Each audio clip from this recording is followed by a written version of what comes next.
Biodata બનાવીને 6 મહિના થઈ ગયા. સગાઈની વાત કેટલી આગળ વધી? એક પણ નહીં. કારણ 2-4 સગાવાલાને વોટ્સઅપ ગ્રુપમાં મોકલીને આપણે બેસી જઈએ છીએ. નોકરી માટે 2 જગ્યાએ અરજી કરવાથી નોકરી મળે? ના મળે. તો 2 જગ્યાએ બાયોડેટા મોકલવાથી સગાઈ કેમ થઈ જાય? આપણે બાયોડેટા બનાવતા તો શીખી ગયા છે, પણ એને સાચી જગ્યાએ મૂકતા નથી શીખ્યા. હું તમને સાવ સરળ રસ્તો બતાવું કે બાયોડેટા મૂકવો ક્યાં.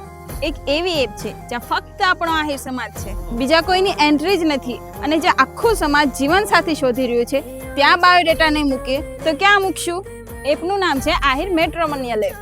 બધા જ પ્રોફાઇલ આધાર કાર્ડ વેરીફાઈડ છે, એટલે કોઈ પણ ફેક પ્રોફાઇલ નહીં. મહિનાના 15,000 સમાજના લોકો આ એપ પર આવે છે, અને તમારો બાયોડેટા હજી સુધી ત્યાં નથી. જેટલા પ્રયત્નો વધારે એટલી સફળતા વહેલી. તો આજે જ બાયોડેટા એડ કરવા માટે નીચે કમેન્ટમાં લખો જય દ્વારકાધીશ. એપની લિંક તમારા ઇનબોક્સમાં મોકલી દઈશું. જય દ્વારકાધીશ.